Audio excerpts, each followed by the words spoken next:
Jesus bem alto, querido. Louvado é o nome de Jesus. Boa noite, irmãos. Boa noite. Que a paz de Jesus esteja sobre a sua vida, amém? As crianças no nosso Kids lá está aberto já. As crianças podem se direcionar para lá. Os profs já estão lá. E você que está aí, em pé mesmo, abra sua Bíblia comigo. No livro de Colossenses, carta de Paulo aos Colossenses, versículo 16 em diante. Colossenses capítulo 2, versículo 16 em diante. Estamos numa série aqui dentro da carta de Paulo aos Colossenses. E hoje nós vamos para a nossa nona mensagem aqui dentro da carta. Colossenses, no capítulo 2, os versos 16 em diante.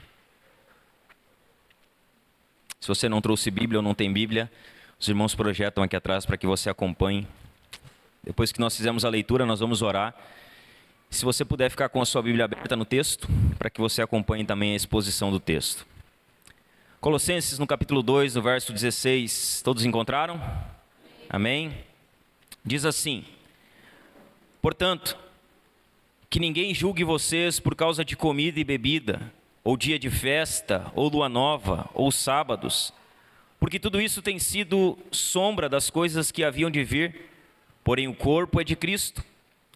Não deixem que ninguém se faça de árbitro para desqualificar vocês, com pretexto de humildade e culto de anjos, baseando-se em visões, estando cheio de orgulho, sem motivo algum na sua mente carnal, e não retendo a cabeça, a partir da qual todo o corpo, suprido e bem vinculado por suas juntas e ligamentos, cresce o crescimento que vem de Deus. Se vocês já morreram com Cristo para os rudimentos do mundo, por que se sujeitam a regras como se ainda vivessem no mundo? Não toque nisto, não coma disso, não pegue naquilo. Todas estas coisas se destroem com o uso, são preceitos e doutrinas dos homens. De fato, essas coisas têm aparência de sabedoria, ao promoverem um culto que as pessoas inventam, falsa humildade e tratamento austero do corpo, mas elas não têm valor algum na luta contra as inclinações da carne. Amém? Se você puder, feche seus olhos, nós vamos orar ao Senhor nesse momento.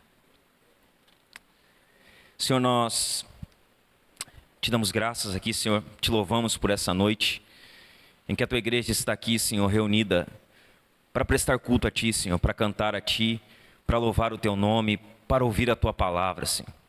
Que nessa noite, Senhor, que o Teu povo está reunido, o Senhor possa abençoar o Seu povo, Pai. Que o Senhor possa ministrar da Sua graça, de sabedoria, de entendimento. Que nessa noite o Senhor ilumine, Senhor, o entendimento dos irmãos, para que eles compreendam as verdades poderosas da Tua palavra que vai ser aqui pregada, Senhor. Fala com o Teu povo, Senhor, exorta, edifica, consola por meio da Tua santa palavra, Senhor. Forja o caráter da Tua igreja por meio da Tua palavra, Senhor. Ministra o Teu povo aqui nessa noite, Senhor, é o que nós te pedimos. Que o Teu Espírito Santo que aqui está, Ele aplique, Senhor, esse sermão de forma perfeita ao coração de cada irmão, cada irmã, cada pessoa que nos visita nessa noite. E que os irmãos possam sair daqui edificados para viver uma vida que honra e glorifica o Teu nome, Senhor. Nós entregamos tudo a Ti, Senhor, nessa noite. No nome de Jesus. Amém. Você pode tomar o seu assento?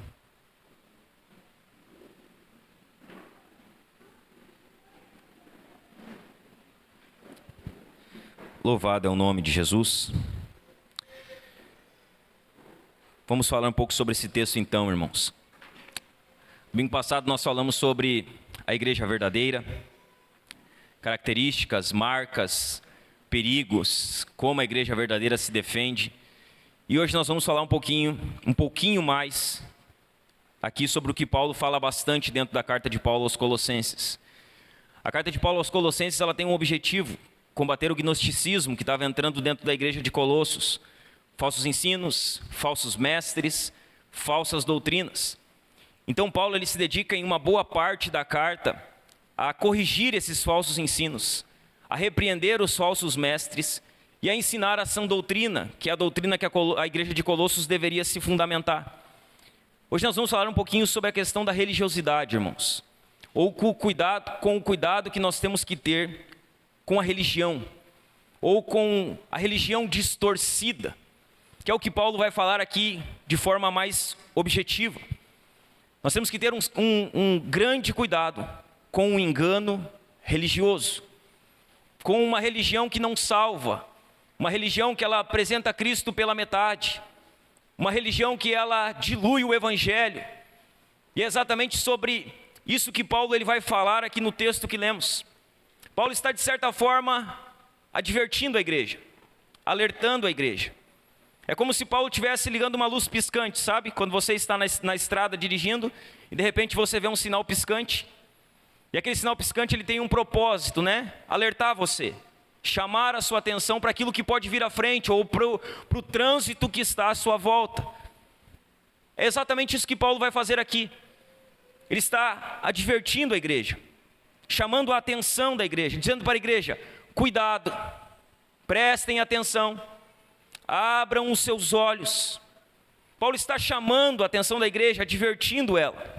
Esse tipo de advertência que nós estamos acostumados a ver no nosso cotidiano, né? Você pega um vidro de álcool, não sei se você já parou para prestar atenção, no vidro de álcool lá vai ter uma marquinha que diz que nós precisamos ter atenção com o álcool. Porque o álcool ele é potencialmente mortífero. Se ele for mal manipulado, usado de maneira errada, o álcool ele pode trazer um grande dano à vida da pessoa. Esses tipos de sinais e de advertências, eles sempre são questão de vida ou morte. E quando nós falamos de vida espiritual, seguidamente nós somos chamados, advertidos, para termos atenção com a nossa vida espiritual. Jesus ele faz isso por diversas vezes. Nós vemos Jesus dizendo, acautelai-vos. Nós vemos Jesus dizendo, tente cuidado, vigie, guardai-vos. Jesus seguidamente estava chamando a atenção dos seus discípulos, advertindo os seus discípulos contra os perigos que rodeavam a eles. Paulo está aqui fazendo exatamente o mesmo no texto que nós lemos, chamando a atenção da igreja. Ele já havia alertado a igreja sobre o perigo dos falsos mestres lá no verso 8. No verso 8, Paulo diz assim, tenham cuidado para que ninguém venha enredá-los com sua filosofia e vãs sutilezas, conforme a tradição dos homens, conforme os rudimentos do mundo, e não segundo Cristo. Paulo já havia chamado a atenção contra o ensino dos falsos mestres, contra as heresias. Nós precisamos entender, irmãos, que uma boa parte da nossa fé se dedica a defender a nossa fé. O que nós chamamos de apologética, que é a defesa da fé. O que Paulo está fazendo aqui é defender a fé, é reprovar o falso ensino, é advertir contra as falsas doutrinas. Uma boa parte do nosso chamado é para que a gente defenda a fé, para que a gente faça apologia da nossa fé. O que Paulo está fazendo aqui é exatamente isso. Paulo sabe o perigo que as heresias são. Heresias, elas são como ervas daninhas, sabe aquelas ervas, aquele mato que você todo mês mata ele, arranca ele, na outra semana ele vem mais forte. Você vai lá e corta a sua grama, não sei na sua casa como é, mas lá em casa tem grama e tem mato. E aí a gente corta a grama e corta o mato junto. Só que o mato ele cresce muito mais rápido que a grama. E com uma força muito maior. As heresias são exatamente assim. Elas são como ervas daninhas que florescem em todos os lugares. As heresias são como ervas venenosas. Elas matam. E sabe o que é incrível a respeito das heresias? Elas resistem ao tempo. Elas cruzam os séculos e elas ameaçam a igreja de Jesus ainda hoje. Ainda hoje a igreja de Jesus é ameaçada e atacada por falsos ensinos. Ensinos heréticos, ensinos falsos, doutrinas enganosas. As heresias que atacavam a igreja de Colossos, elas são as mesmas que ainda hoje atacam a igreja do Senhor. O que Paulo vai fazer? Ele vai fazer um alerta contra a falsa religião. ele vai advertir aquela igreja contra o engano religioso. E o alerta que Paulo faz à igreja de Colossos é um alerta que se aplica também a nós. Nós temos que ter cuidado, irmãos, com o engano religioso. Cuidado com a religiosidade. Cuidado com a religião que esvazia quem Cristo é, que dilui o que é o Evangelho. Nós precisamos ter cuidado com o engano religioso. E o que Paulo vai fazer aqui, no texto que lemos? Ele vai advertir, nesse texto que lemos, sobre 3 ensinos que são comuns no meio cristão. Paulo vai advertir aquela igreja sobre 3 ensinos que eles são comuns no meio cristão. E veja bem, talvez os ensinos que eu vou falar aqui, que Paulo está repreendendo, são ensinos que são práticos na sua vida, e que você nem notou, que são ensinos heréticos. Paulo ele vai alertar, advertir sobre 3 ensinos que são comuns no meio cristão, mas que revelam uma falsa religião e que exigem cuidado. Precisamos ter cuidado com o ensino religioso enganoso. E o primeiro ensino que Paulo vai advertir aqui, o primeiro cuidado que nós precisamos ter, é o cuidado com o legalismo. Nós temos que cuidar com o legalismo. Jesus ele tinha uma briga ferrenha com os legalistas. Jesus ele tinha um problema sério com os fariseus, que eram legalistas ao extremo, que ensinavam uma religião que esvazia a obra de Cristo e o poder do Evangelho. Nós precisamos ter cuidado com o legalismo. Nos versos 16 e 17, Paulo diz assim: portanto, ninguém julgue vocês por causa de comida e bebida, ou dia de festa, ou lua nova, ou sábados, porque tudo isso tem sido sombra das coisas que haviam de vir, porém o corpo é de Cristo. O que está acontecendo aqui? Os falsos ensinos que estavam se infiltrando dentro da igreja estavam colocando novas regras, novos mandamentos, novas leis. E Paulo deixa claro, leis que têm a ver com comer, com beber e com dias especiais.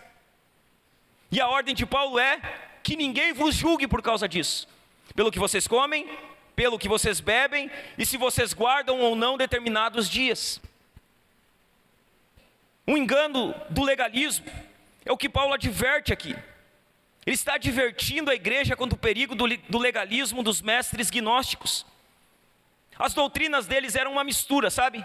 Misticismo oriental, legalismo judaico, uma pitadinha de cristianismo. Eles faziam uma mistura de tudo isso e tentavam ensinar isso ao povo. O que Paulo está vendo aqui? Paulo está vendo que o legalismo é como um jugo de escravidão. O que os falsos mestres estavam fazendo? Colocando um peso que o Evangelho não colocava sobre o ombro das pessoas. O problema que Paulo está combatendo em Colossos é o mesmo problema que Paulo combate em Gálatas, em que uma nova doutrina que exige a circuncisão, ela é necessária para que haja salvação. Paulo ele vê que o legalismo, ele coloca um jugo de escravidão sobre o povo. O próprio Paulo, ele escreve em Gálatas 5:1, falando a respeito de Cristo, ele diz: foi para a liberdade que Cristo nos libertou. Nós somos livres, libertos por Cristo para a liberdade. Por isso, permaneçam firmes e não se submetam de novo ao jugo de escravidão. Não se coloquem novamente debaixo do jugo da lei. A lei que nós falamos domingo passado, que foi encravada na cruz por Cristo, que foi coberta pelo sangue de Jesus, é a lei que Paulo está dizendo que nós não devemos nos colocar mais debaixo dela. O propósito principal do falso mestre, ou dos falsos mestres, era atacar a doutrina da suficiência de Cristo. Então o que eles estavam ensinando? Que ninguém poderia ser salvo e chegar à perfeição, senão por meio dos meios legalistas. Então o que eles ensinavam? Vocês querem ser salvos? Ok. Jesus não é suficiente. Vocês precisam cumprir algumas regras que nós vamos dar para vocês aqui. Vocês precisam fazer algumas coisas a mais. E se vocês não fizerem essas coisas, Jesus não é suficiente para salvar vocês. Os falsos mestres, eles destruíam a doutrina da suficiência de Cristo na salvação. Eles estavam transformando a religião em uma questão de regras e ordens, sobre comidas e bebidas, como se isso fosse capaz de transformar alguém. Então eles pegaram a religião e disseram: olha, se vocês querem ser salvos, vocês não podem comer determinados alimentos. Eles são alimentos que vão contaminar vocês. Vocês não podem beber determinadas bebidas, porque essas bebidas, elas farão com que vocês se tornem pecaminosos, com que vocês percam a pureza. Eles argumentavam com os cristãos, buscando convencê-los de que a menos que eles guardassem, ou seja, eles precisavam guardar determinados dias. Havia dias especiais, festas especiais, e se esses dias não fossem guardados, eles não tinham a salvação. Então a salvação dependia do que se comia, do que se bebia, dos dias que se guardavam e das festas que se observavam. E se eles não cumprissem passo a passo o rito que era dado a eles, consequentemente eles não seriam salvos, não teriam uma vida santa e vitoriosa. Ou seja, o legalismo é uma religião de regras. Faça isso e você será salvo. Não faça isso e você não será salvo. O legalismo é uma religião de regras. Eles faziam uma leitura errada do Antigo Testamento. Então o que os legalistas estão fazendo aqui? Eles estão pegando as leis cerimoniais do Antigo Testamento e aplicando elas na realidade da igreja. O que Paulo diz? Que eles não entenderam que aquilo era sombra das coisas que viriam.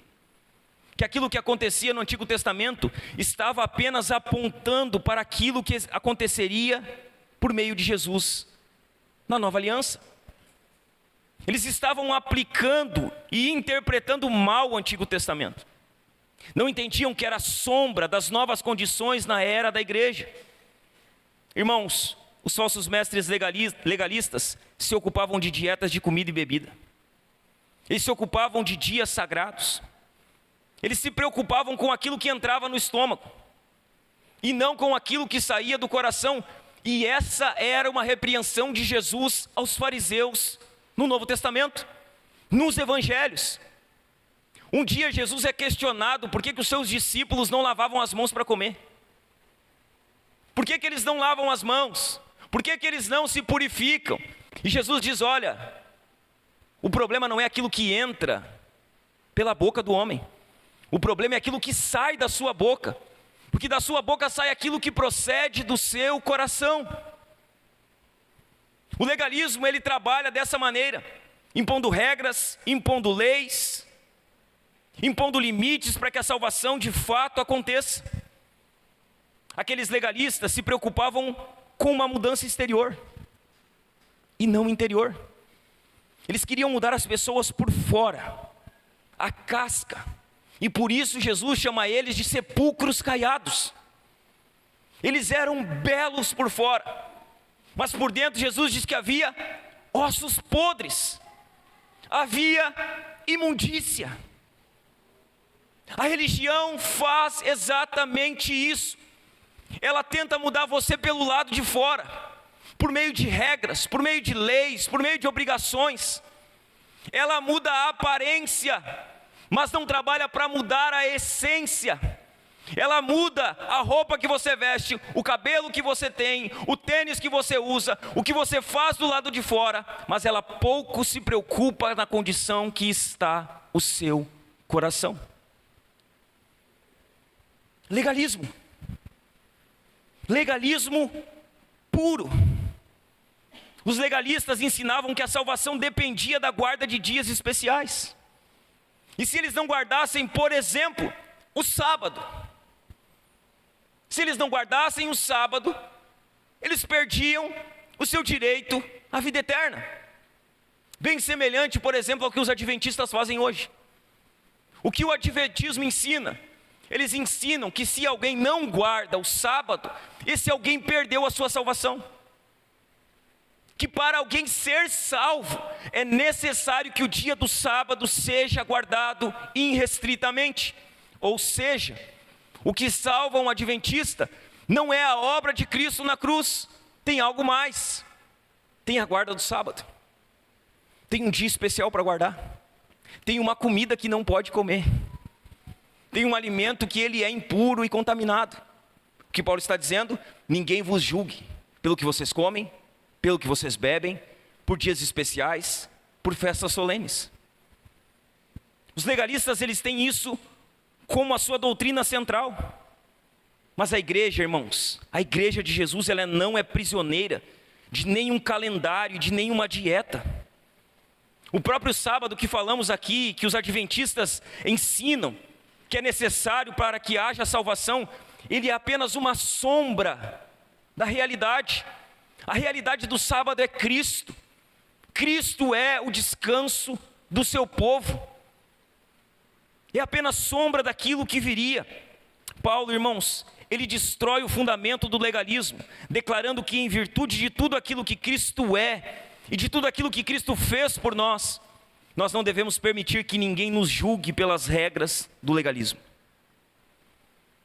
O que Cristo fez por nós, o que Cristo é, nos dá, irmãos, a condição de viver uma vida livre. Em Jesus somos livres. No verso 17, Paulo diz assim: porque tudo isso tem sido sombra. Tudo aquilo que os legalistas exigiam era apenas sombra das coisas que haviam de vir, porém o corpo é de Cristo. A realidade se cumpre em Cristo. A base da nossa liberdade são a pessoa e a obra de Cristo. Na cruz, Cristo triunfou sobre o nosso pecado. Na cruz, irmãos, Cristo, ele aboliu a lei que nos condenava. Lá na cruz, Cristo, ele destruiu as forças espirituais que nos acusavam. Sabe o que é a cruz? A nossa carta de alforria, a nossa carta de liberdade. A cruz é a nossa carta de liberdade. O que Cristo fez na cruz nos dá liberdade. O legalismo, irmãos, o legalismo, ele é tão bem aceito no meio cristão, porque de certa forma, a nossa carne, ela gosta de seguir regras e normas. Sabe por que o legalismo, ele se infiltra tão facilmente dentro da igreja? E por que dentro da igreja há tantas pessoas legalistas? Porque a carne gosta de cumprir regra. A carne gosta de lei. A nossa carne gosta disso. Ela gosta de cumprir regras, de normas religiosas. A nossa carne, ela faz com que o legalismo se infiltre facilmente dentro da igreja de Jesus.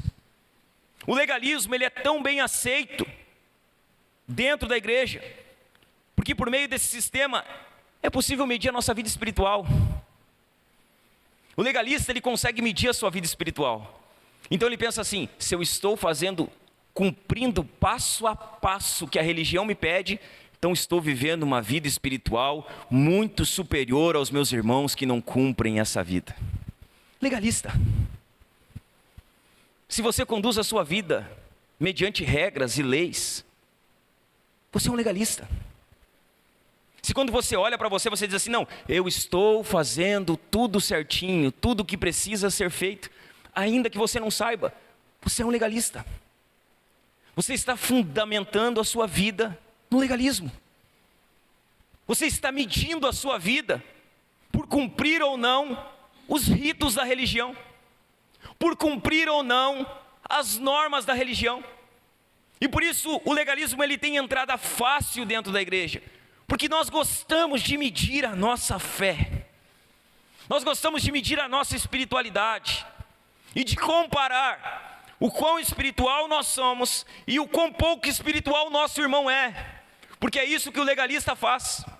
O legalista olha para a sua vida e ele diz: eu estou fazendo tudo o que precisa ser feito, mas o meu irmão do meu lado, o meu irmão, ele está desviado.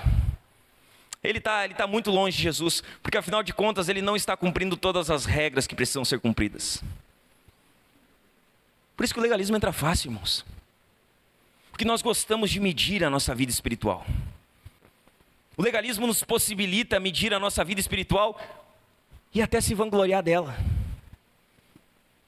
E até ter uma glória própria, sabe? Por estarmos cumprindo os ritos da religião. Tenha cuidado, meu irmão. Tenha cuidado. Para que você não viva a sua vida de modo legalista. Tenha cuidado para que você não seja um cumpridor de regras dentro da igreja. Alguém que tem um passo a passo e que segue o passo a passo direitinho. E quando cumpre o passo a passo, o seu ego se infla. Ele se enche, você pensa: como eu sou espiritual. Como eu sou santo. Olha como eu sou santo. Olha como eu busco a Deus como outras pessoas não buscam. Olha como eu faço o que outras pessoas não fazem. Tome cuidado. Tome cuidado para você não viver a sua vida de modo legalista. Tome cuidado para você não ficar medindo a vida de outros irmãos com base na sua vida. Tome cuidado para você não olhar para a sua vida e medir o irmão. E medir como está a vida espiritual do irmão. Isso é legalismo. Se você mede a vida do seu irmão com base na sua vida, você está querendo dizer que você é melhor que o seu irmão. Que você está fazendo as coisas melhores que ele. E que o padrão para o seu irmão não é Cristo. O padrão para o seu irmão é você. Quando você mede o seu irmão por aquilo que você faz, você está diminuindo o padrão. Você não está elevando o padrão. Você está dizendo que o padrão não é Jesus. O padrão é você. Você que está fazendo tudo certo. Você que está cumprindo os ritos. Você que está obedecendo todas as leis. Você é a medida certa. Você é o padrão certo para que o seu irmão seja medido. Legalismo. Farisaísmo. Temos que ter cuidado com o legalismo, irmãos. Temos que ter cuidado para não vivermos uma religião legalista. Será que você que está aqui hoje, será que você não está vivendo a sua vida de modo legalista?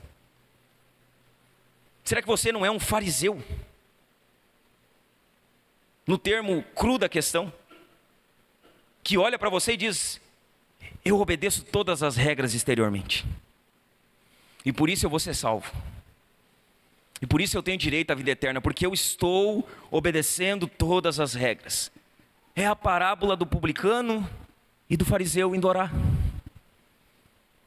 O fariseu vai orar, ele ergue a cabeça, ele ora e diz: obrigado, Senhor, porque eu não sou como o publicano aqui do meu lado. Obrigado, porque eu vivo uma vida elevada. Eu obedeço, eu faço tudo certo, eu cumpro todos os ritos da religião. E o publicano, como está orando? De cabeça baixa, dizendo para Deus: eu não sou digno de estar na tua presença. Tende misericórdia de mim. Será que você não está vivendo a sua vida fundamentada no legalismo?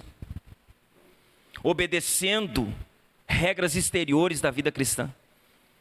E colocando a certeza da sua salvação sobre esse fundamento fraco. Olhe para mim. Se você coloca a certeza da sua salvação naquilo que você consegue ou não consegue fazer, esse é um fundamento fraco. É um fundamento raso. Se a sua salvação está fundamentada na sua obediência a regras e preceitos, tenha uma certeza: você perderá a sua salvação. Se a sua salvação depende do seu desempenho, você pode ter uma certeza: você irá para o inferno. Se a sua salvação depende do seu desempenho, você pode ter uma certeza absoluta: o único lugar que você não irá será o céu. É um fundamento fraco. Você é alguém, irmão, que precisa de regras e ordens para que a sua vida seja transformada. A igreja precisa ter mais regras, a igreja precisa ter mais ordens, a igreja precisa ter mais lei. Não. A igreja não precisa de mais regras, a igreja não precisa de mais ordens, a igreja não precisa de mais lei, a igreja precisa de evangelho. E somente do evangelho.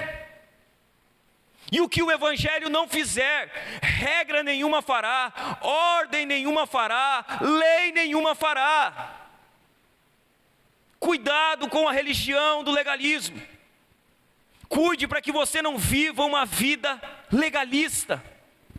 Cuide para que você não meça o seu irmão com uma medida elevada demais. Porque Jesus alerta sobre isso. Ele diz: olha, com a medida que você medir, você será medido. Então cuidado ao medir alguém. Cuidado ao julgar alguém, porque essa mesma medida, com essa mesma medida você vai ser medido, com esse mesmo julgamento você vai ser julgado. Então cuide para não elevar demais o bastão, a ponto de você mesmo não alcançar esse padrão. Cuidado com o legalismo. Paulo fala sobre um segundo cuidado que nós precisamos ter a respeito do engano da religião. Além de termos cuidado com o legalismo, Paulo nos adverte a termos cuidado com o sincretismo religioso, ou com o misticismo. Cuidado com isso. Cuidado com o sincretismo religioso.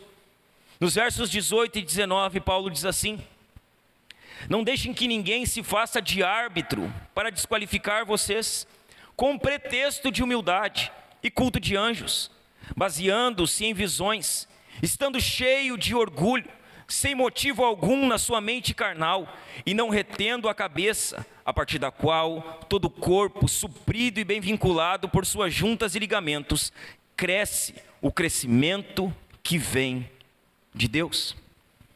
Além de ensinar o legalismo, os falsos mestres estavam ensinando uma religião sincrética à igreja de Colossos.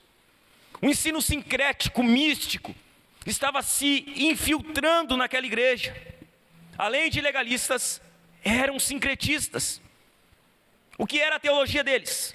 Uma mistura de várias filosofias. Eles misturavam várias filosofias, várias doutrinas, e o resultado final dessa mistura era uma heresia.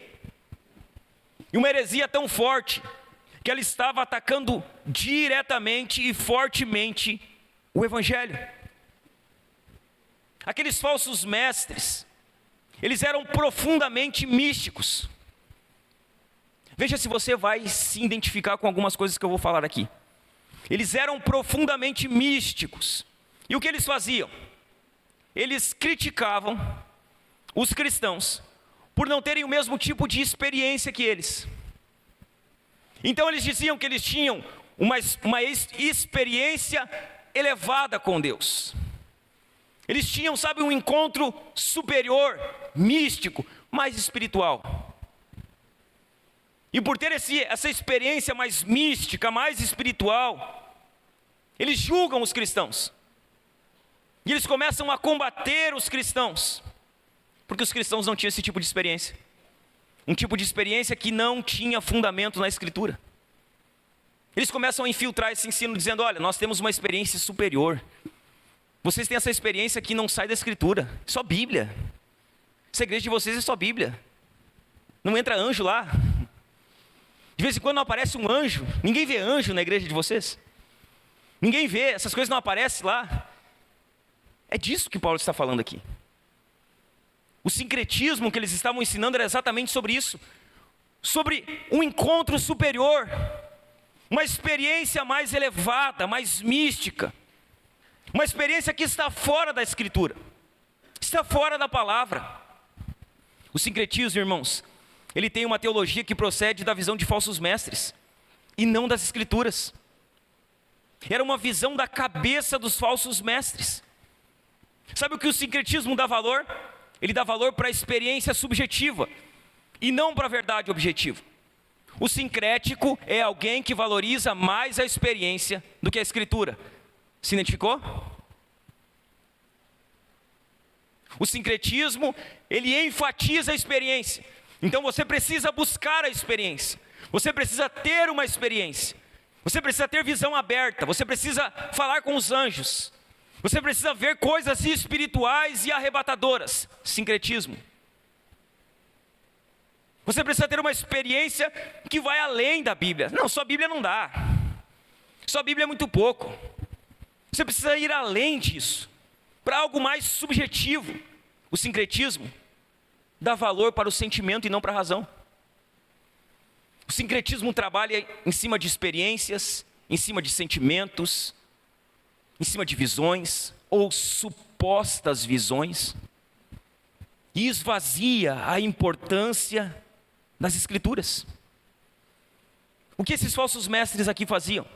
Eles se colocavam na posição de juízes, e eles começavam a desqualificar os cristãos, porque eles não tinham as mesmas experiências arrebatadoras. E aí o que Paulo diz no verso 18: não deixem que ninguém se faça árbitro para desqualificar vocês.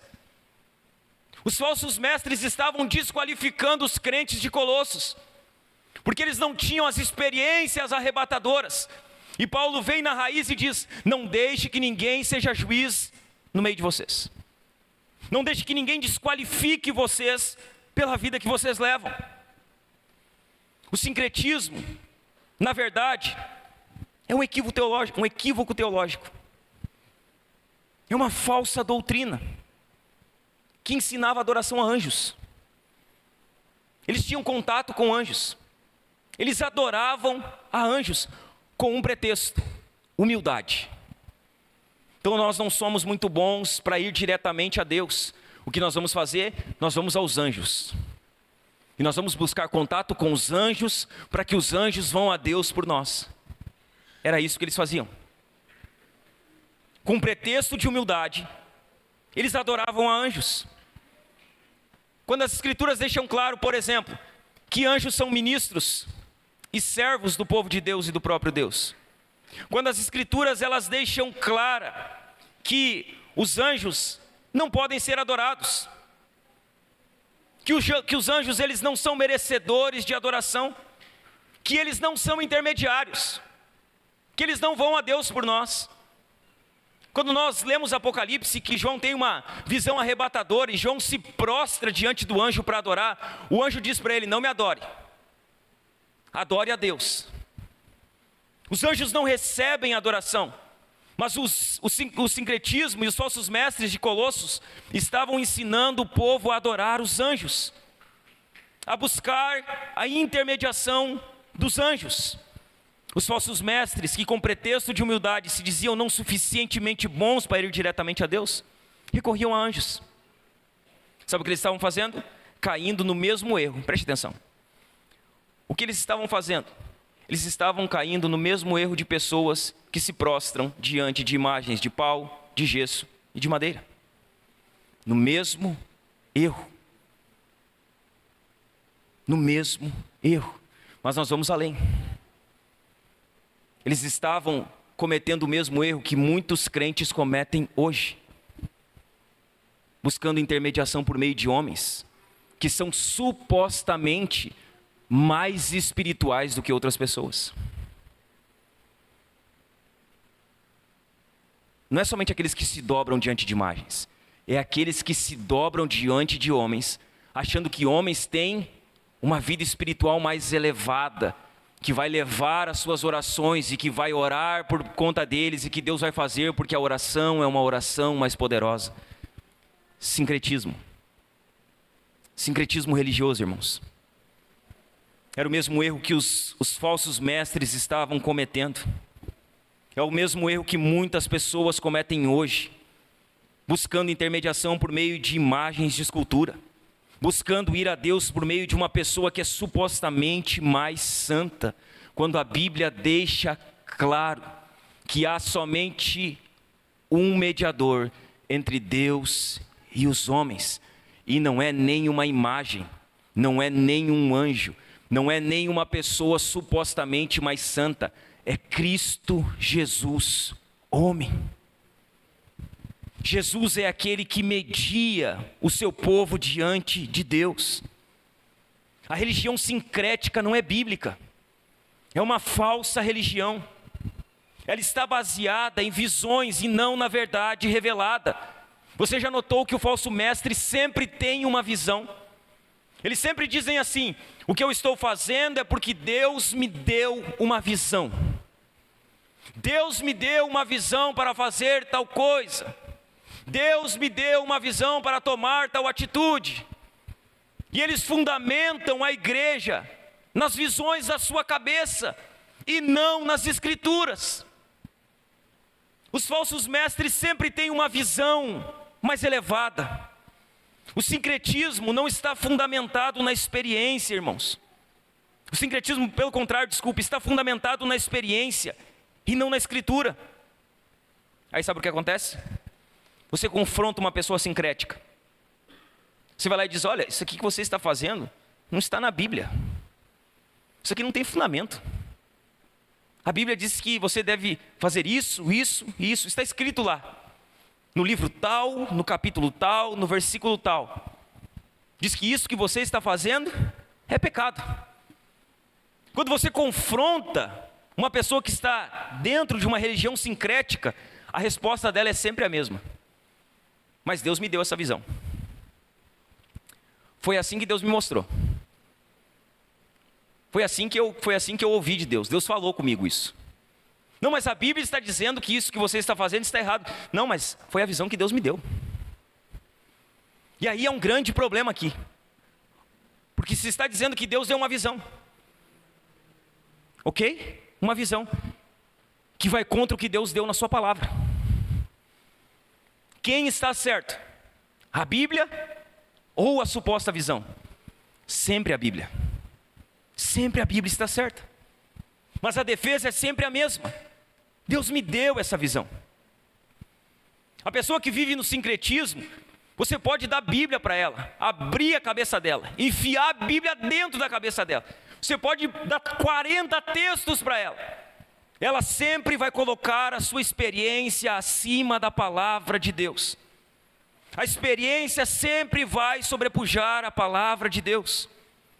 O sincretismo, irmãos, ele tem crescido de forma vigorosa nos nossos dias.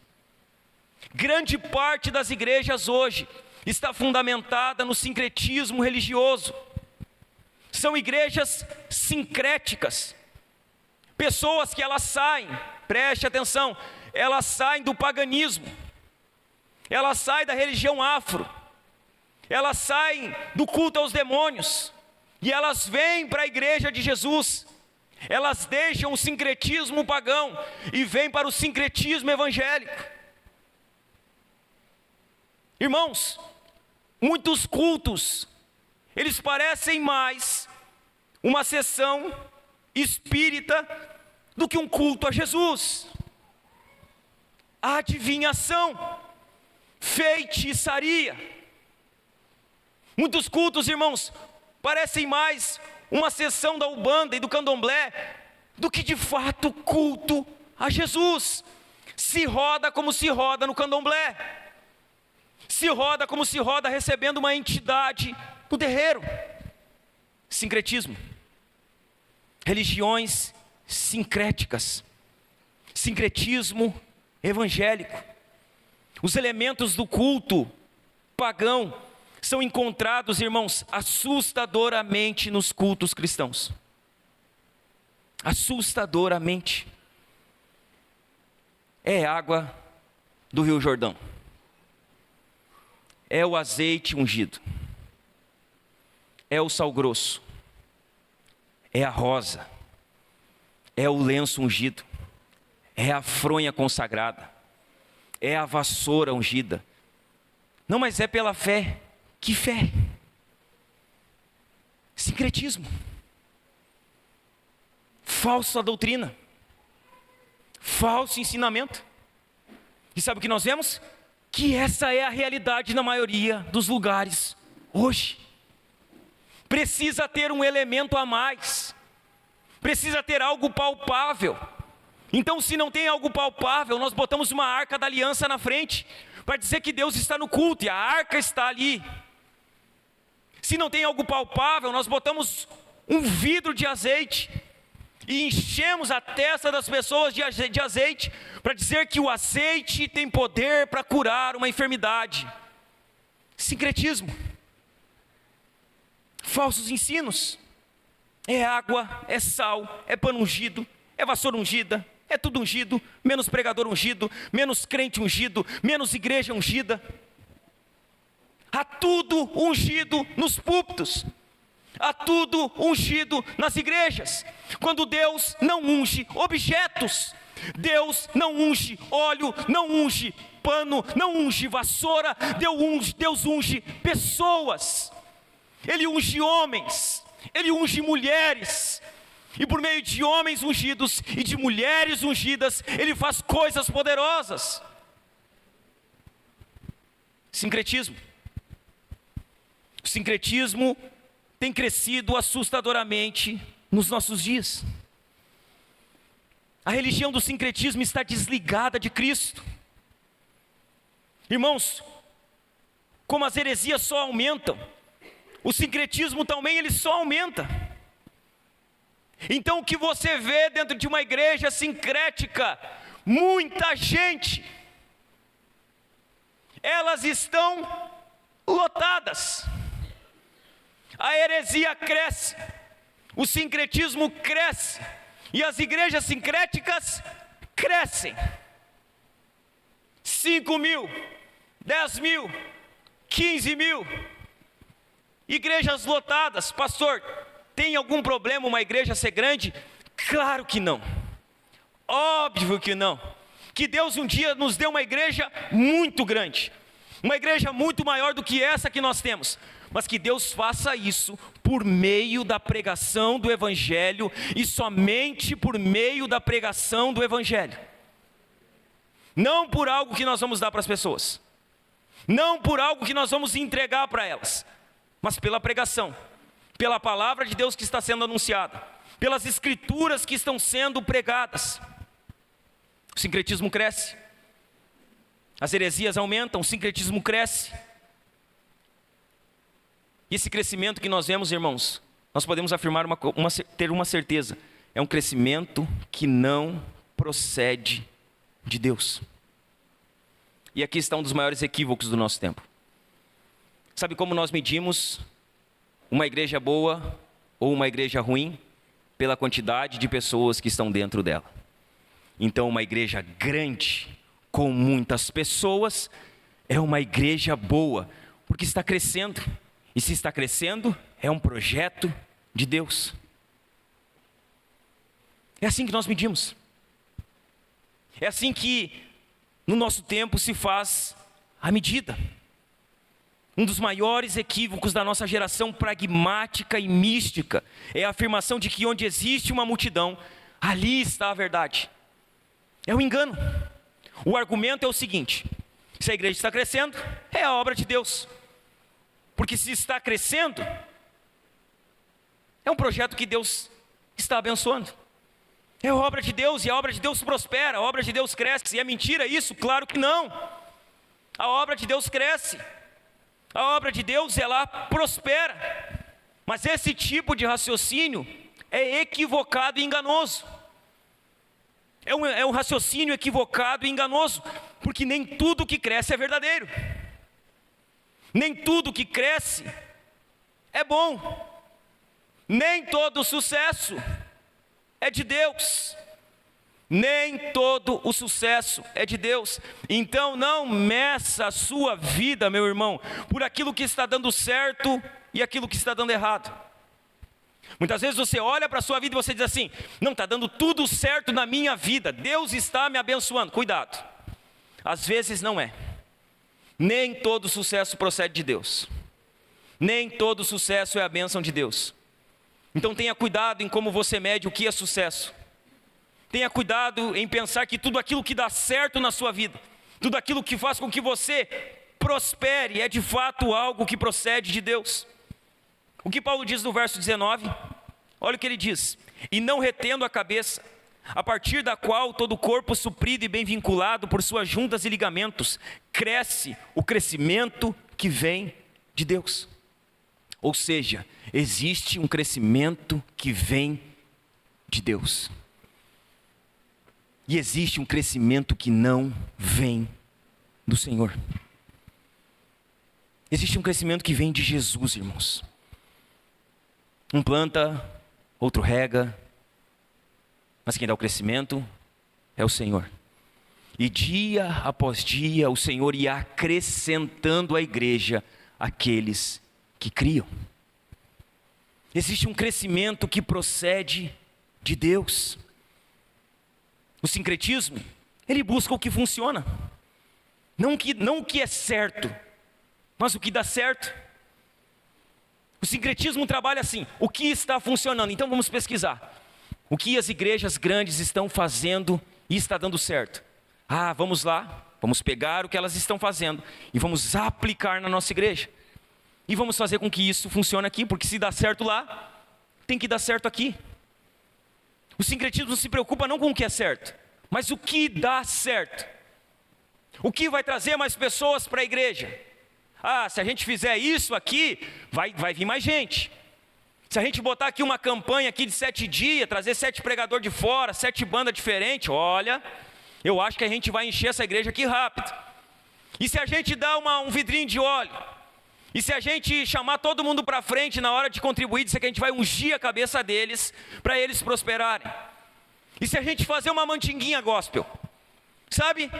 Aquela macumbinha gospel. Pegar um elementinho, levar para o monte, consagrar no monte, trazer para o culto e dizer, não, ficamos 15 dias no monte orando, agora você vai pegar isso aqui e vai mudar a sua vida. Dá certo ou não dá? Dá.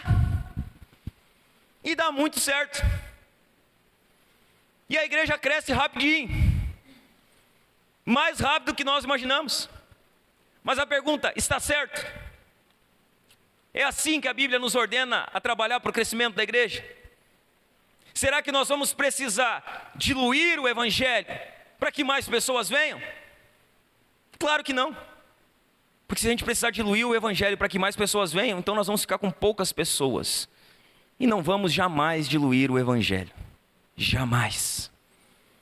Não vamos deixar de pregar a Bíblia para que a igreja encha. Na verdade, pregar a Bíblia é o que vai fazer a igreja encher hora ou outra. Não estamos preocupados com a velocidade que a igreja cresce. Nós sabemos que hora ou outra Deus vai acrescentar pessoas no nosso meio. E que o nosso trabalho é nos manter fiéis. Abrir a Bíblia, ler a Bíblia, explicar a Bíblia, aplicar a Bíblia, cantar a Bíblia, orar a Bíblia. É isso que nós precisamos fazer. E confiar que quem vai trazer crescimento para a igreja é o Senhor. O sincretismo, ele busca o que funciona. Não o que é certo, mas o que dá certo. Tudo que o pregador pragmático e sincrético procura é o resultado. Não é a fidelidade. Ele quer saber do resultado, do que vai acontecer no final, e não em ser fiel até o fim. Irmãos, uma igreja não é automaticamente fiel por estar crescendo numericamente. Veja bem, não vamos generalizar. Existem igrejas fiéis que crescem numericamente, com grande número de pessoas, existe. Nós sabemos disso, nós não vamos generalizar. Mas nós temos que ter o cuidado para achar que tudo aquilo que está crescendo, de fato procede de Deus. E aqui nós precisamos de equilíbrio sobre isso. Nem todo crescimento numérico automaticamente procede de Deus. Mas tem muita igreja séria, fiel, que prega e cresce e avança rapidamente.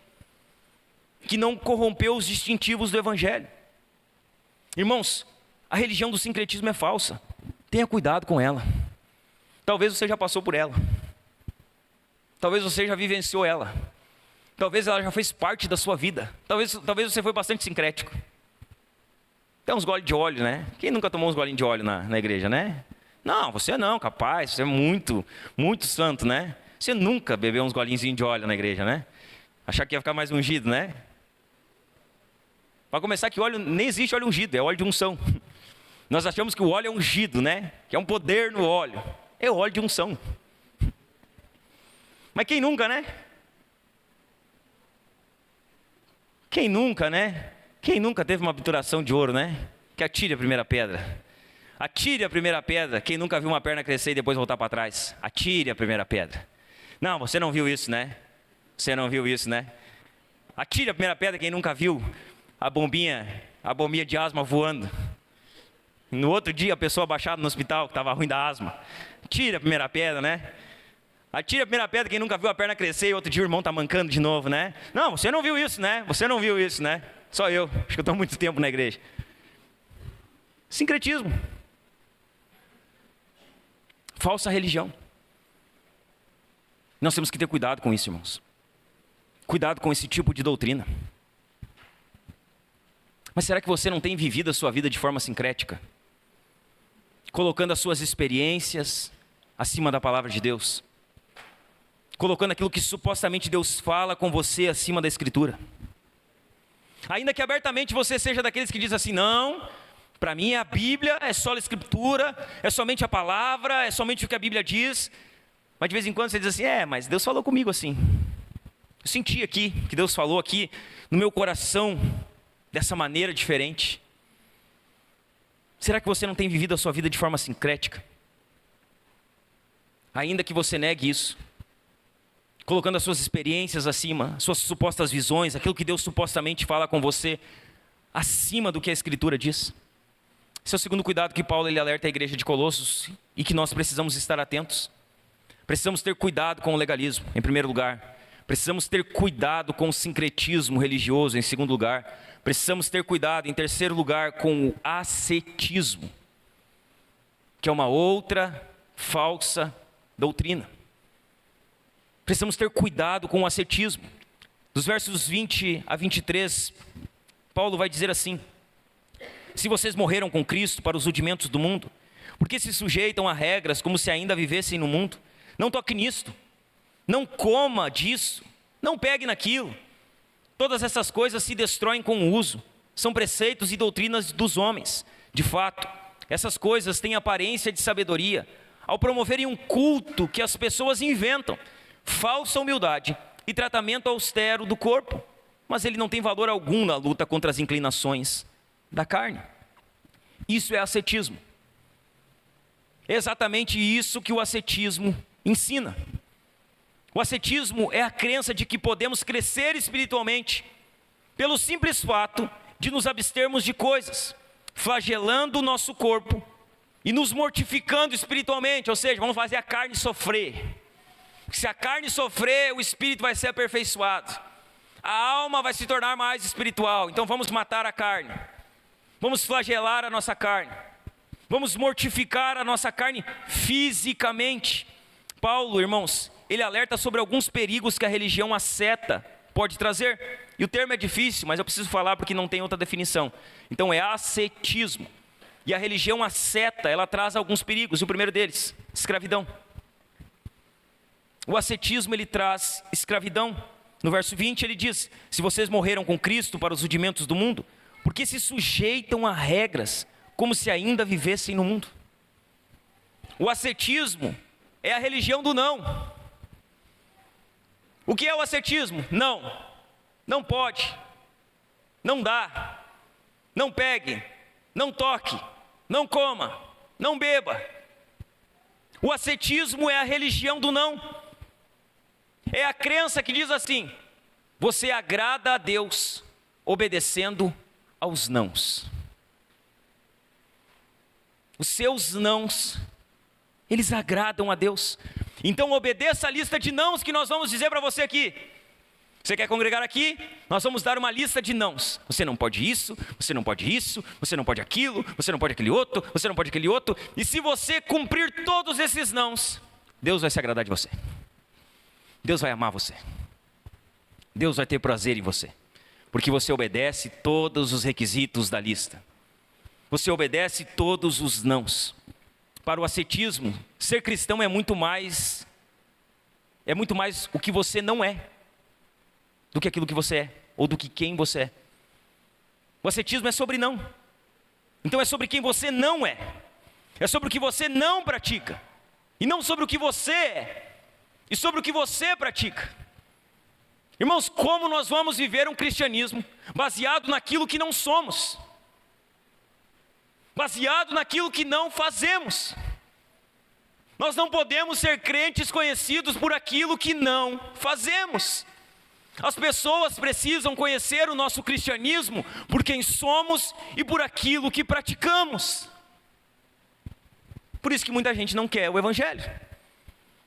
Que eles olham para nós e dizem, não, se é para ir para a igreja, não pode nada, nada. Vocês não fazem isso, vocês não fazem aquilo, vocês não olham TV, vocês não saem para comer, vocês não podem nada. Eu não fico, para essa religião eu não vou. Ascetismo, nada pode. Os cristãos hoje são conhecidos por aquilo que não fazem, eles acham que isso é o máximo. Não, eu sou conhecido por aquilo que eu não pratico. Não, as pessoas deveriam nos conhecer por aquilo que praticamos. Elas deveriam olhar para as nossas obras e glorificar ao Pai que está no céu. É isso que Jesus ensina. Que a nossa luz deve brilhar diante dos homens, para que eles vejam as nossas boas obras e glorifiquem o Pai que está no céu. Não para que eles vejam que nós não fazemos, mas para que eles vejam o que nós fazemos, o que nós praticamos, a vida que levamos. O ascetismo ensina o contrário. Ele ensina que o cristão é conhecido por aquilo que ele não é, por aquilo que ele não faz, por aquilo que ele não pratica. Veja bem, irmãos, aqueles que caem nas teias do ascetismo se tornam escravos de regras e mais regras, preceitos e mais preceitos. Eles precisam de regras sempre. A morte de Cristo, irmãos, ela foi a nossa morte. Quando Cristo morre, nós morremos com Ele. Quando Cristo ressuscita, nós ressuscitamos com Ele. E quando nós ressuscitamos com Cristo, recebemos nova vida. Nós somos novas criaturas. E nós precisamos ser conhecidos por conta disso, por termos novos hábitos, novas práticas, novas atitudes. É isso que nós recebemos em Cristo. Com Ele morremos, com Ele ressuscitamos e dele recebemos nova vida. Estamos mortos para esse mundo. Morremos para ele, irmão. Esse mundo, as coisas desse mundo, as coisas que há nele, elas não são mais a nossa vida. Elas não nos atraem, elas não atraem mais o nosso coração e elas não preenchem mais a nossa mente. Nós não deixamos de fazer porque tem uma regra. Ah, agora eu vim para a igreja e a igreja me ensinou uma regra que eu não posso fazer. Não, se você está na igreja e você não faz alguma coisa porque a igreja proíbe você de fazer, sendo que o que a igreja proíbe não está na Bíblia, importante. Se você está fazendo algo, deixou de fazer algo que a Bíblia não condena, porque alguém disse para você que você deveria deixar de fazer, volte a fazer. Volte a fazer. A Bíblia condena? Não. Alguém disse para você que a Bíblia diz e a Bíblia não diz? Não. Então você não tem por que parar de fazer. O que é pecado, pastor? O que a Bíblia chama de pecado? E o que nós chamamos de pecado? O que a Bíblia chama de pecado. E quando nós chamamos de pecado o que a Bíblia não chama de pecado, nós estamos além da Escritura. Nós criamos um novo mandamento. Nós criamos uma nova regra.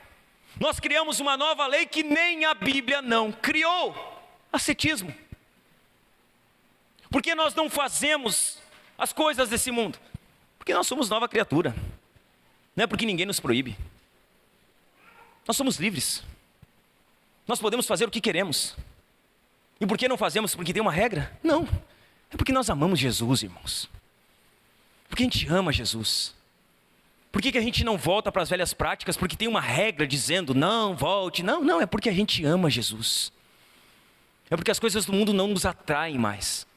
Nosso coração foi alcançado por Jesus. Nós não obedecemos por regras e preceitos. Nós obedecemos por amor.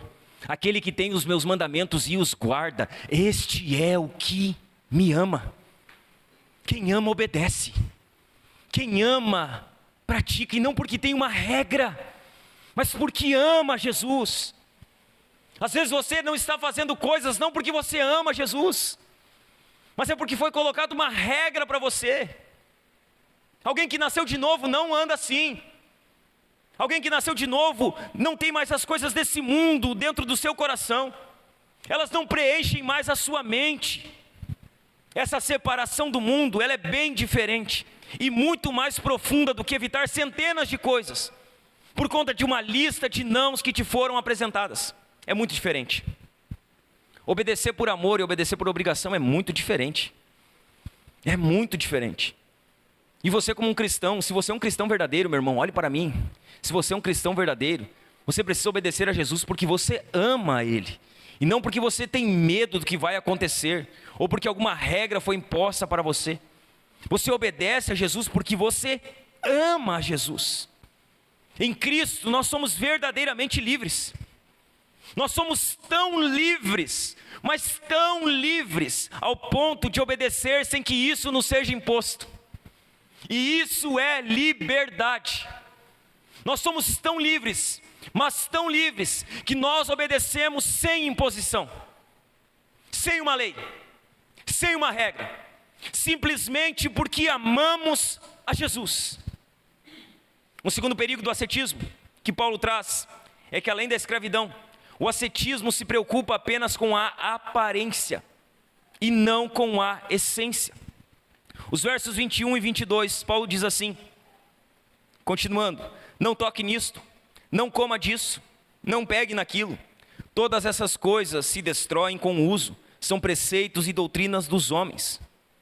Então veja bem, o ascetismo quer mudar as pessoas por fora. Não pegue, não toque, não coma. Não faça essas coisas.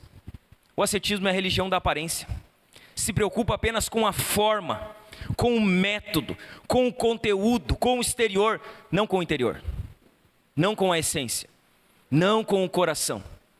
O ascetismo quer mudar as pessoas por fora. O ascetismo não estava preocupado aqui dentro do contexto com o coração, mas com aquilo que eles comiam, com aquilo que eles bebiam. Essa era a preocupação do ascetismo aqui no contexto de Colossos. Não era se a vida das pessoas havia sido mudada interiormente. Era com aquilo que eles estavam comendo, com aquilo que eles estavam bebendo. As seitas têm essa característica. Elas se preocupam com a aparência. Mas a fé cristã, irmãos, ela se preocupa com a essência. O cristianismo se importa com o coração. O cristianismo importa de fato como está o coração da pessoa. Se o coração foi regenerado ou não foi regenerado. Por isso, o ascetismo é uma falsa religião. É uma falsa religião. É uma doutrina de homens, fruto da invenção humana e não da revelação divina. No verso 22, Paulo diz: todas essas coisas se destroem com o uso, são preceitos e doutrinas de homens. Então o que Paulo está dizendo? Aquilo que você come, aquilo que você bebe, aquilo que você toca, isso é destruído pelo uso. Paulo, ele é chique. Se fosse nós, ele ia dizer: aquilo que você come, aquilo que você bebe, isso vai para onde? Vai para o vaso. E do vaso vai para o esgoto. Esse é o fim de tudo que comemos, que bebemos. Porque a Coca-Cola é do diabo. Que do diabo, irmão? Que do diabo? Talvez né? Que é bom, né? Não pode comer isso. Que você não pode usar aquela roupa que tem uma marca lá, aquela marca é do diabo. Se você virar o rótulo da Coca-Cola, alô diabo. Você toma a Coca-Cola e a Coca-Cola vai embora. Você dá descarga, ela vai embora. Se é do diabo, não sei. Sei que ela vai para o esgoto, né? O fim dela é o esgoto. Assim como é o fim de tudo aquilo que comemos, que bebemos e que tocamos. Não, mas é que tem demônios. Lembra quando você se converteu? Seu tempo talvez não é esse tempo, né? Você é dessa geração mais Nutelinha, né?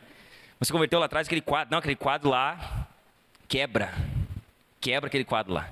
Aquele quadro lá tem demônio. Não, mas não, aquela camisa ali, não usa isso ali, por favor. Isso ali está carregado de demônios. Se tu usar aquilo ali, vai ter uma possessão demoníaca na tua vida. Quebra, quebra. Tira da tua casa isso aí. Tua casa está cheia, rodeada de demônio. Ascetismo. Doutrina de homens. O fim é a destruição. Invenção humana e não revelação divina. Irmãos, a palavra de Deus jamais pode ser relativizada em detrimento da obediência de regras e preceitos humanos. Não relativize a Bíblia, fique com a Bíblia sempre. Sempre. Abrace a Escritura sempre. Se alguém exigir de você algo que a Bíblia não exige, não faça. Se alguém cobrar de você algo que a Bíblia não cobra, não obedeça. Fique com a Escritura. Abrace a Escritura e obedeça somente a Escritura. Em muitos lugares, os usos e costumes E as discordâncias quanto a algumas práticas, elas são mais importantes que a Escritura. Tem lugar, irmãos, que o ascetismo tomou conta. O que importa não é se você crê em Jesus, é que roupa você usa. É se você usa calça, camisa, se você tira a barba ou não tira a barba, se você pinta o cabelo, se você não pinta o cabelo. Ascetismo. Coisas que não têm fundamento na Escritura. E isso toma o lugar de Cristo. Isso é colocado lado a lado com Cristo, porque se julga que se você não obedecer a esses usos e costumes, você não vai ser salvo. Estamos aqui julgando quem faz? Claro que não. Estamos apenas dizendo que isso não é parâmetro para obediência.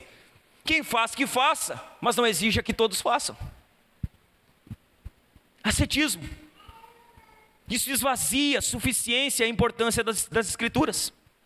Um terceiro perigo do ascetismo é que ele é enganador em suas propostas. Ele oferece algo que não pode entregar. No verso 23, Paulo vai dizer assim: de fato, essas coisas, olha que interessante isso, de fato, essas coisas têm aparência de sabedoria. Aí você olha, parece que é sábio, parece que é piedoso, parece que é santo essas práticas. E Paulo diz, olha, de fato essas coisas têm aparência, e aparência não é realidade.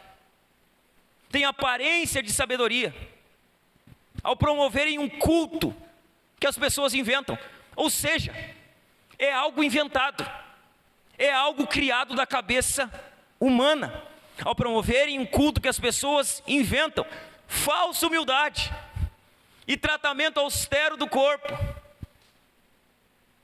Olha quanta coisa importante. Parece sabedoria e piedade, mas não é. Promove um culto à personalidade, à pessoa.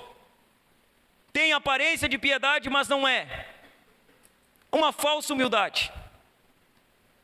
Ou seja, promete algo que não entrega. O ascetismo tem aparência de sabedoria e humildade, mas não tem valor algum diante de Deus. É um sacrifício inútil. Inútil. É um culto a si mesmo. É um culto à sua própria pessoa. Ele tem uma piedade falsa e fingida. É engano. Não torna ninguém mais santo. Ninguém é mais santo por obedecer a alguns preceitos humanos. Ninguém. E por muito tempo nós achamos que isso santificava.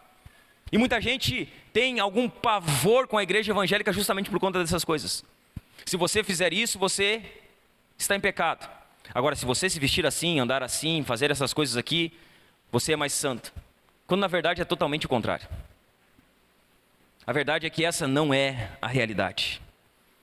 Paulo ali rejeita enfaticamente, irmãos, a forma de santificação ascética. Sabe por que o ascetismo ele não tem poder para transformar ninguém? Porque a carne, irmãos, preste atenção.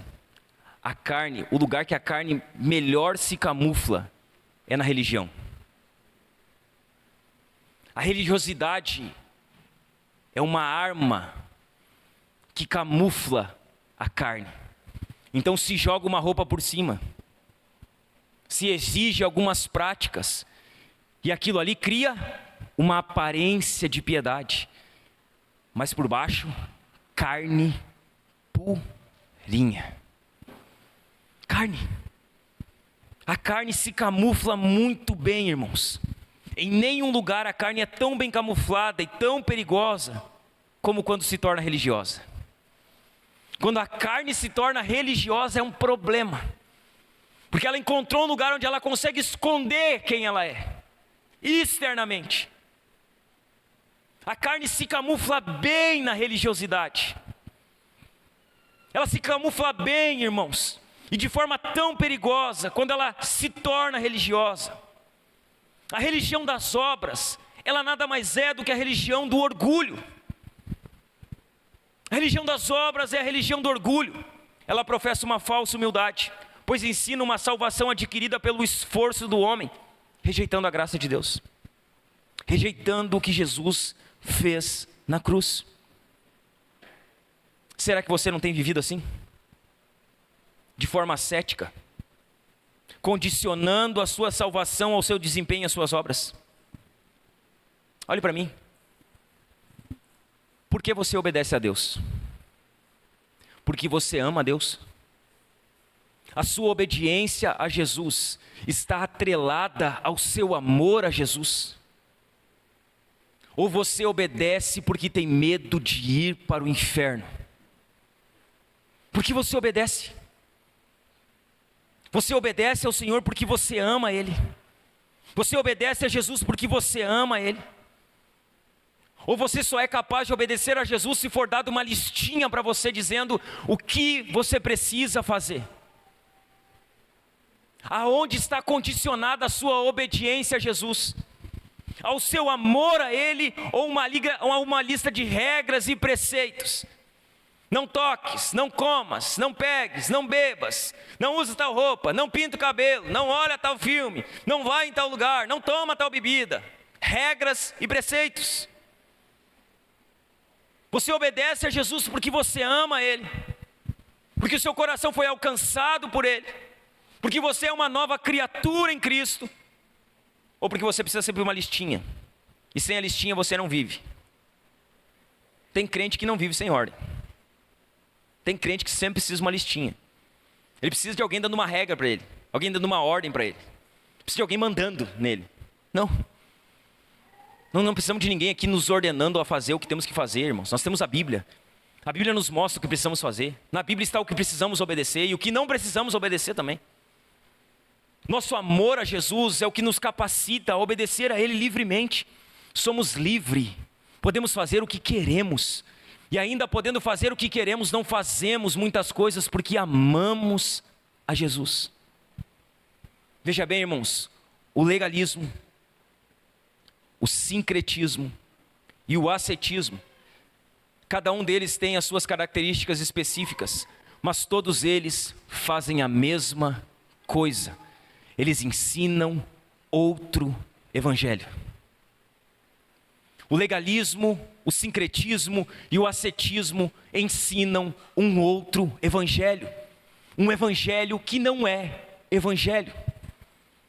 O evangelho que Paulo ele combate aos Gálatas dizendo: como vocês passaram depressa a outro evangelho. Como vocês mudaram tão rapidamente para um outro evangelho que não é evangelho. E aí Paulo deixa claro dizendo: ainda que um anjo lhes ensine outro evangelho que seja anátema, maldito. O legalismo, o sincretismo e o ascetismo, eles têm as suas características específicas, mas ambos são outro evangelho. Ambos anulam a obra de Cristo na cruz. Ambos diminuem o tamanho do sacrifício de Jesus. Ambos pregam que Jesus somente não é suficiente. Como nós vencemos o engano religioso? Só há uma maneira de vencer o engano religioso, e essa maneira é pregando o evangelho. Nós só vencemos o engano religioso pregando o evangelho. O evangelho é a boa notícia do que Deus fez pelo seu povo por meio de Cristo. O evangelho destrói o legalismo. O evangelho destrói o sincretismo. O evangelho destrói o ascetismo. O evangelho destrói toda falsa religião.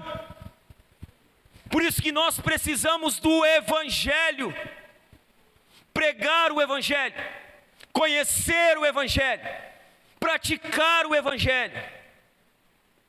O engano religioso é vencido somente por meio do evangelho. Em primeiro lugar, por meio do evangelho vencemos o engano do legalismo. O legalismo é vencido por meio do evangelho. O evangelho nos ensina que morremos e ressuscitamos com Cristo. Somos servos dele.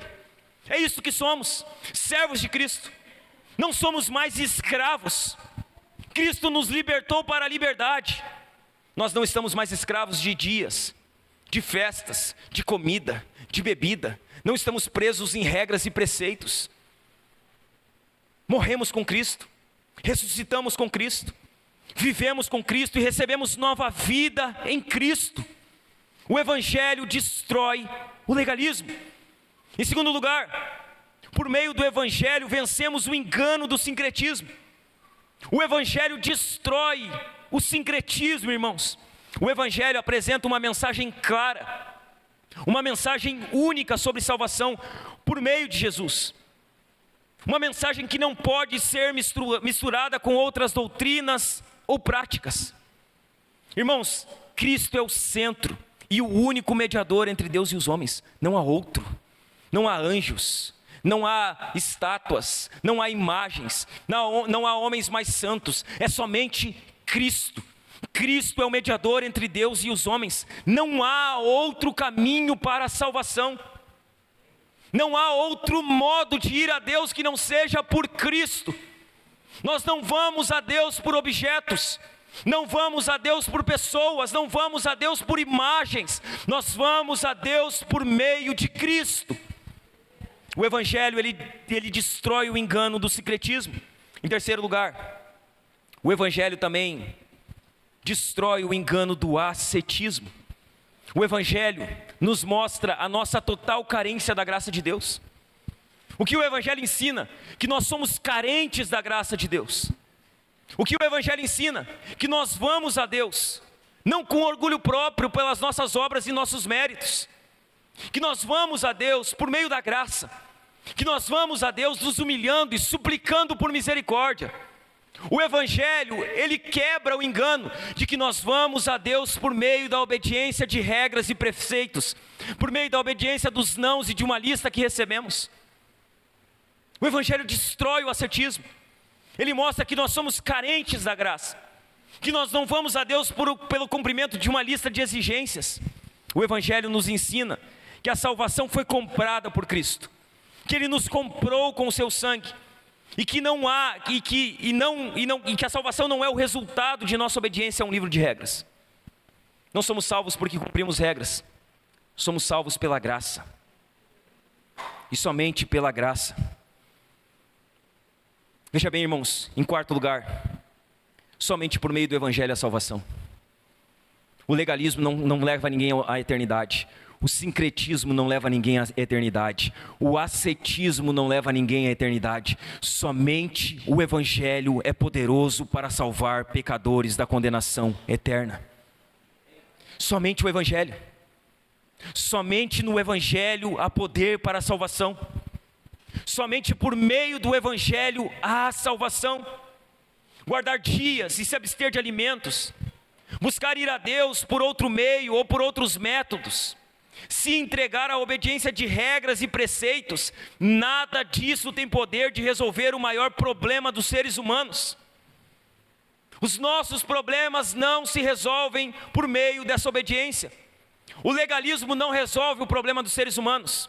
O sincretismo não resolve o problema dos seres humanos. O ascetismo não resolve o problema dos seres humanos, porque esse problema é muito mais profundo.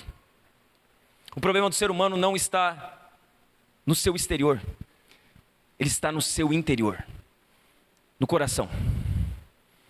O maior problema da humanidade é o coração. E somente o Evangelho tem poder para transformar o coração de pessoas que estão em pecado. Somente o Evangelho. Cumprir regras não muda o coração, muda a aparência. Viver no sincretismo não muda o coração. Viver no ascetismo não muda o coração. Somente o Evangelho tem poder de transformar corações. Somente o Evangelho. O Evangelho resolve o maior problema dos seres humanos, o coração.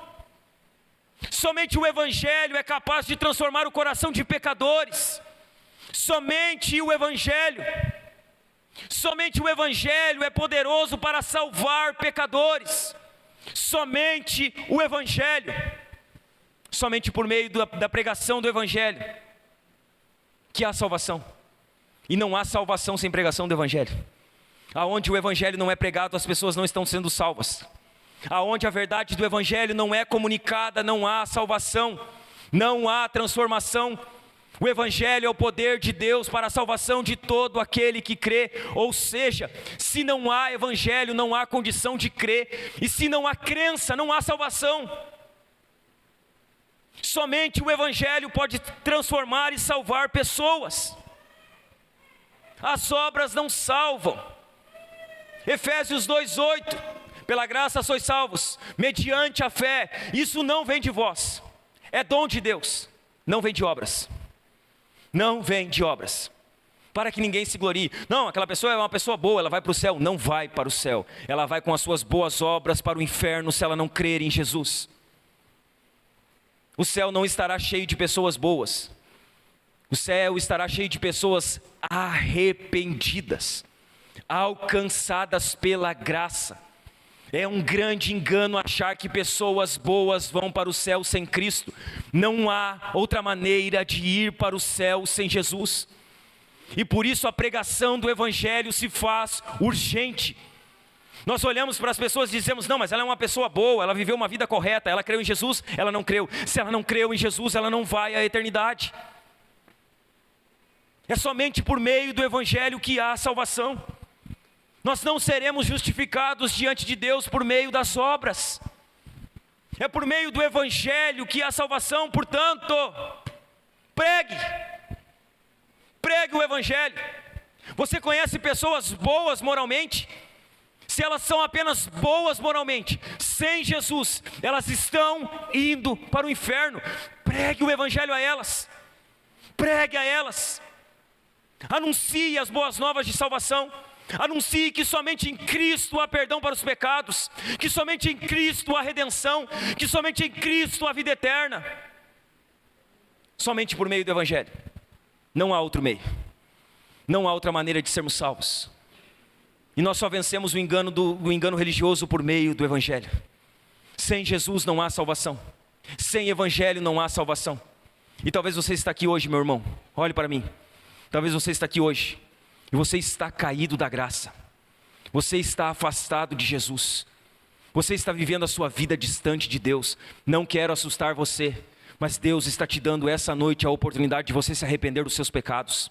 Deus está te dando essa noite a oportunidade de você se voltar para Ele, confessando os seus pecados, clamando pela sua misericórdia e pela sua graça. Veja bem, sem Cristo você pode ter tudo e estar caminhando a passos largos para o inferno. Se você está aqui essa noite longe de Jesus, eu quero convidar você a clamar pela misericórdia de Jesus sobre a sua vida, a clamar pelo perdão de Jesus sobre a sua vida, a clamar para que Deus Ele transforme de fato o seu coração e conduza você à eternidade. Sem Jesus não há vida eterna. E nós precisamos do Evangelho para vencer o engano religioso. Amém, meus irmãos? Amém? Nós vamos nos colocar